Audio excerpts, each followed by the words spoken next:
Ladies and gentlemen, welcome to this week's episode of Mystery Sauce, where we delve into the harrowing tales of true crime, paranormal, and the unknown. Today I have a different type of story involving true crime. It is about a woman who takes us through her journey of survival, where she becomes the target of a serial killer. I want to focus on her story of will and survival. On a later date, I will cover the story of the serial killer who targets her. So let's get into today's story. Jane Boroski. She grew up in Massachusetts.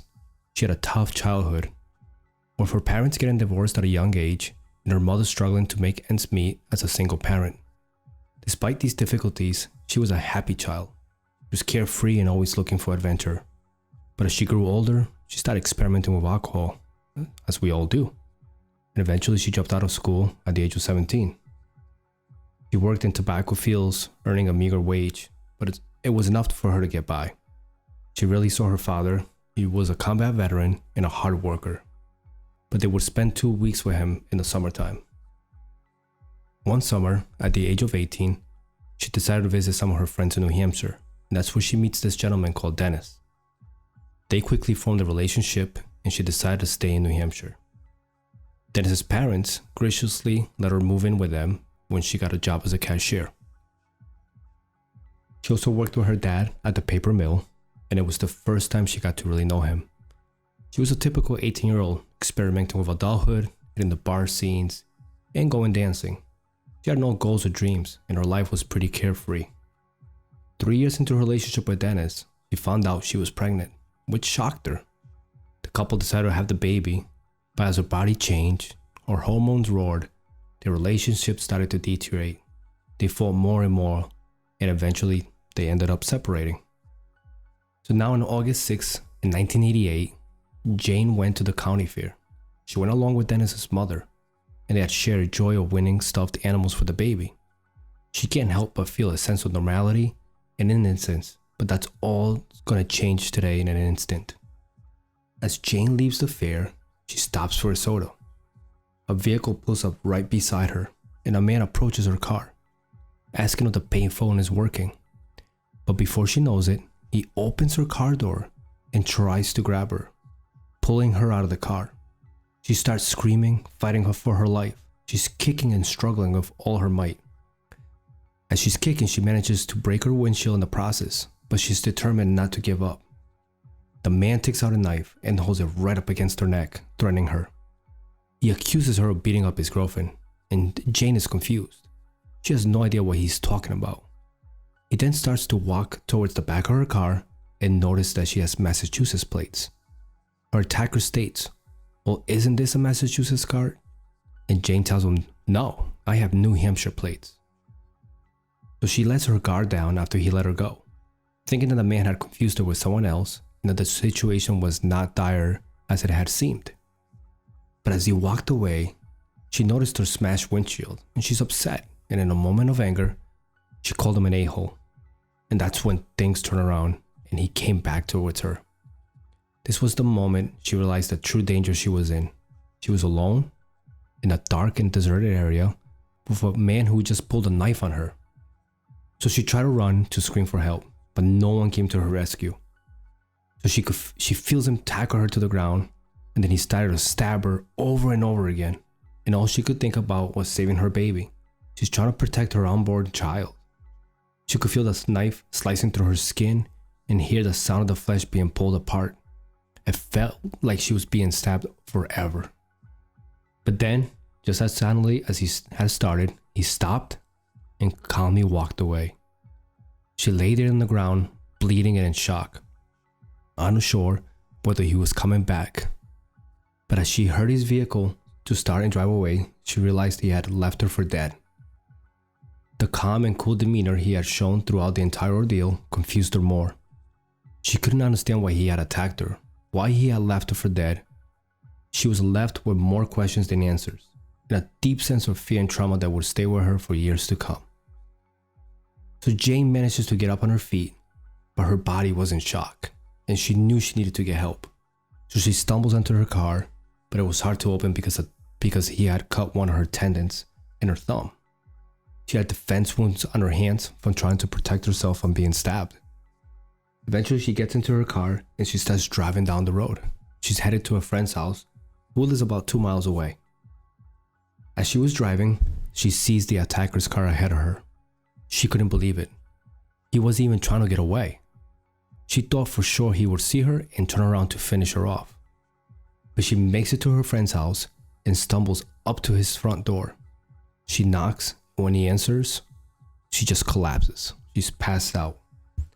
Her friend called the police and rescue while she just laid there, fading in and out of conscious. Remember, she's losing heavy amounts of blood. She remembered hearing a car screech to a stop, and now she's thinking the attacker's coming back. But it was just the police. She was in and out of conscious, and she couldn't even answer the police officers' questions. She remembers thinking she was gonna die and being scared for her baby. So they rushed her over to the hospital, where she found out how bad her injuries were. She was still worried about her baby, and she thought for sure she wasn't gonna survive the night. She remembered being in the emergency room with bright lights shining down on her, and the doctors and nurses saying, "I found another one," as they discovered more stab wounds. A nurse was trying to keep her awake, but she just wanted her to close her eyes and go to sleep. But Jane was in and out of conscious, as she was wheeled into surgery and spent days in the ICU hooked up to the machines. Dennis was always there, or her husband, watching over her and preventing her from watching the news or reading the newspaper. She was confused and scared, not knowing who had attacked her or if they had even been caught yet. As she started to heal and became more awake, the detectives came to her hospital room to get a composite sketch of the attacker. They showed her slides of different facial features, and she blinked to indicate her choices. She later realized that they thought she wasn't going to survive, and that's why they didn't wait for her to be able to speak and do a better composite. Jane had been 7 months pregnant at the time of her attack, and was relieved to find out that her baby was unharmed.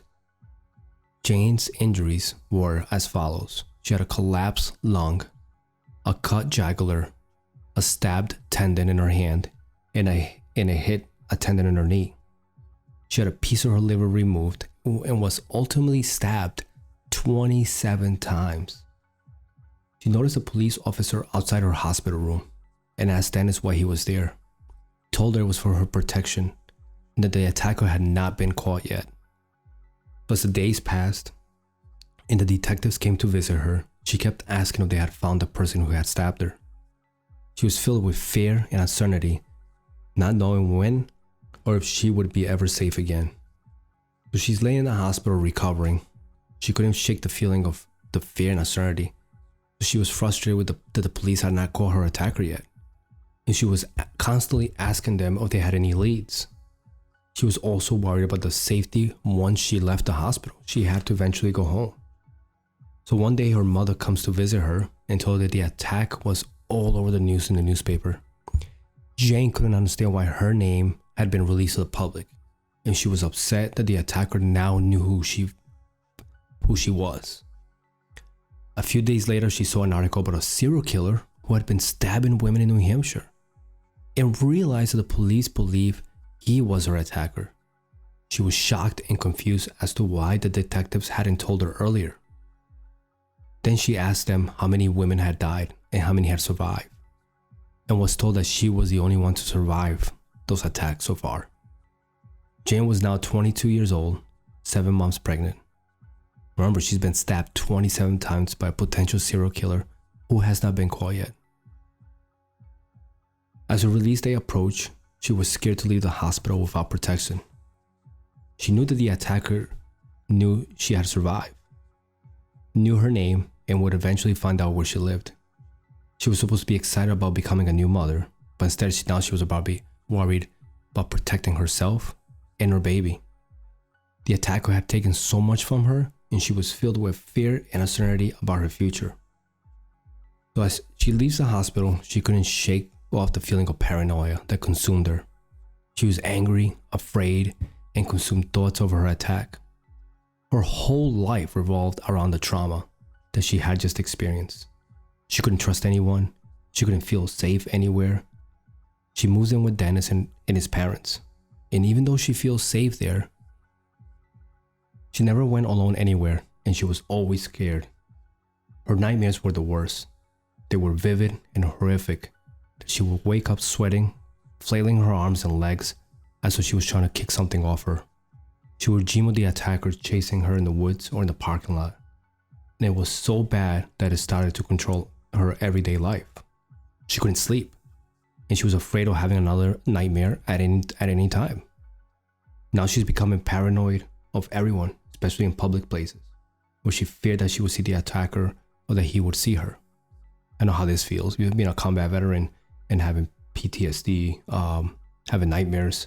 It really does affect your life every day. Her depression was deep, that she cried many times in silence. Nobody knew that she was hiding her feelings.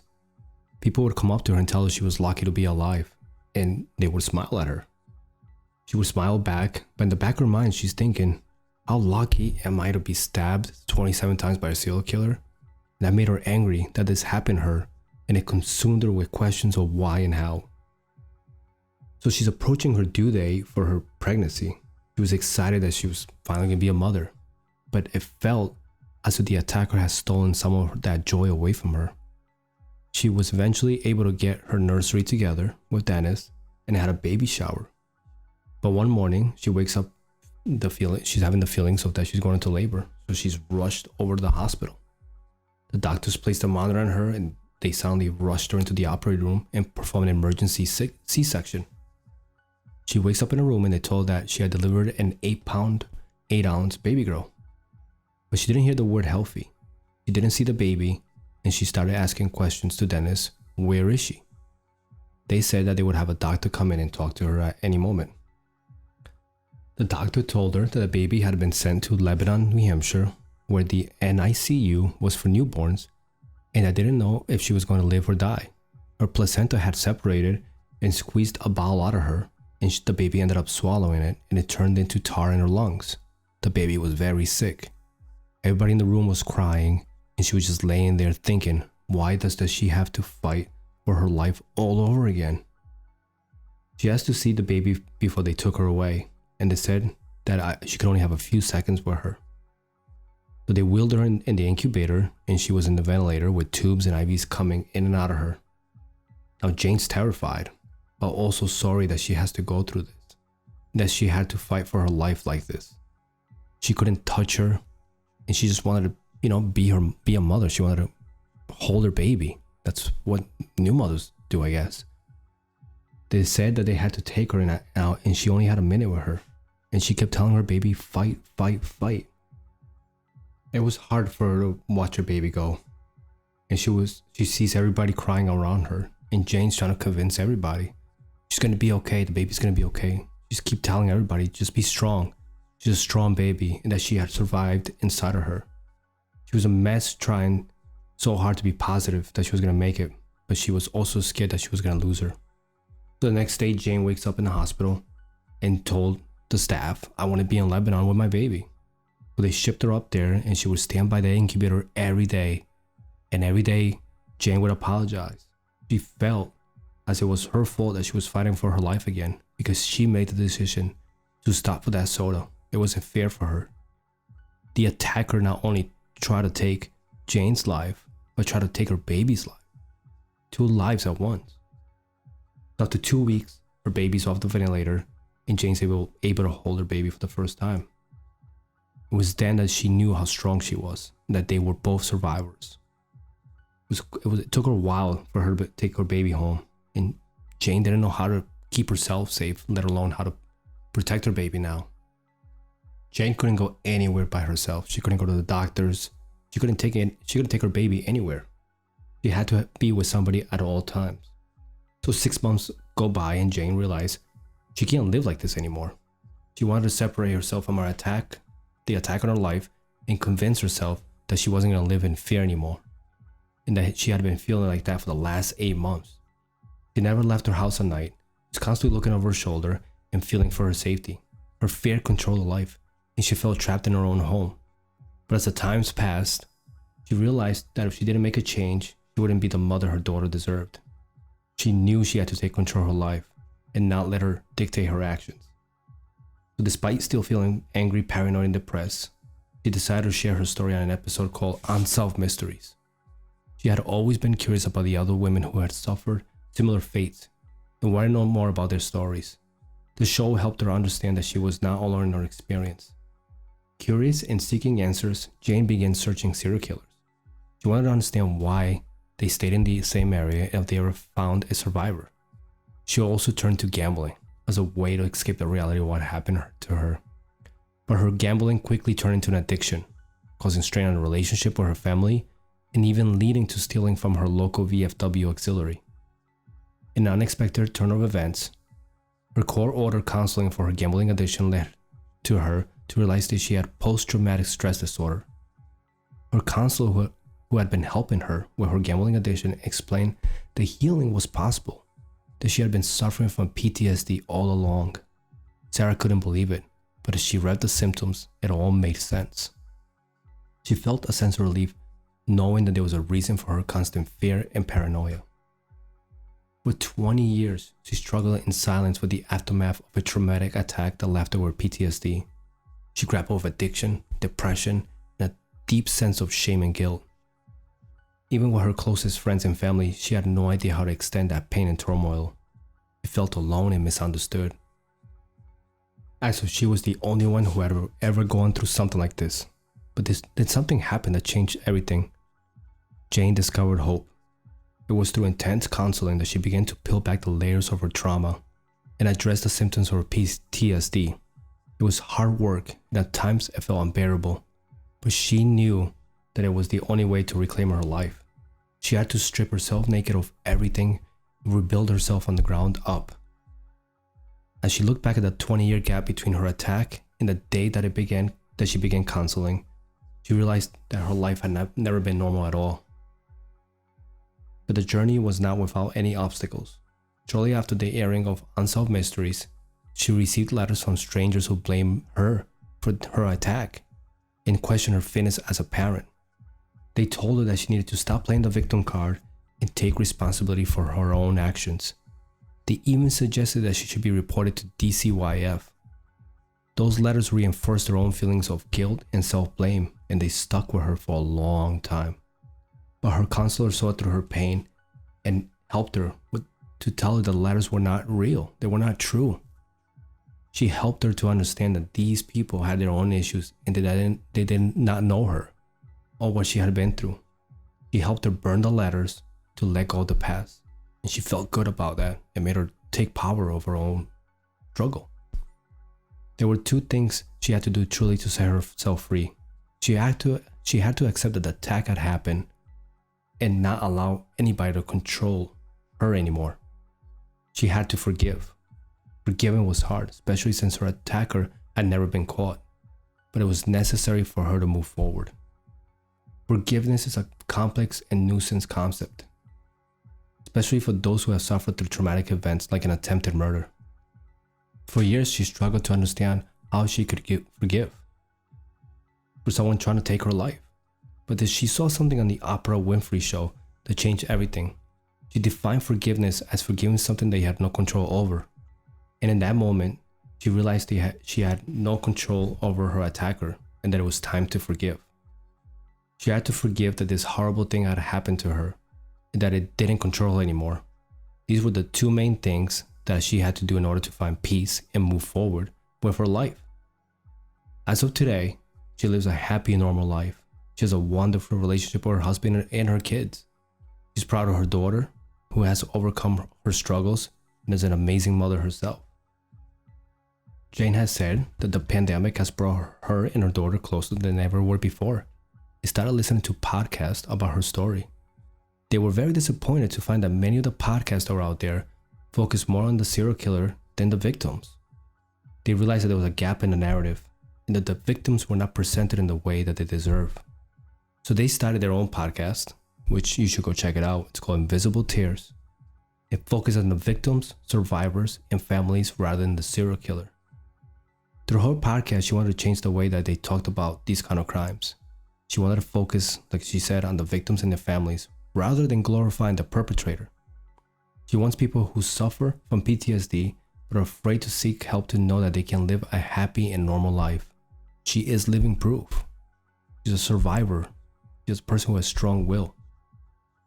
For many years, she kept her symptoms of PTSD to herself and never thought that anyone could truly understand how she felt. But through counseling, she was able to address her trauma and rebuild her life. She knows now that she controls her own destiny and that she's able to become the person that she wants to be. And every day she wakes up and reminds herself to be a better person than she was yesterday. She's no longer controlled by her past, but rather she's in control of her own future. The serial killer who attacked Jane came to be known as the Connecticut River Valley serial killer, who took the lives of 7 known women and 1 survived, which was Jane. Those 7 women were named Catherine Milliken, Mary Elizabeth Critchley, Bernice Cormish, Ellen Ruth Bride, Eva Marie Morse, Linda M. Moore, and Barbara Agnew. Well, I want to thank you everyone for listening to today's story. As always, I'm open to criticism and how I can make the channel better, and I'm also open to any story suggestions. So leave those in the comment box below. I do want to state that several people have brought up my accent, and that one I can't help. It's a mixture of English, Spanish, Spanglish, Boston, and some New York accent probably. So I'll do my best here to work on my accent. I really appreciate everyone that tunes in and subscribes, and it's helping my channel grow. So if you do enjoy today's story, then please hit that subscribe button. You could get your alerts on when I drop a new story. Well, thank you everybody.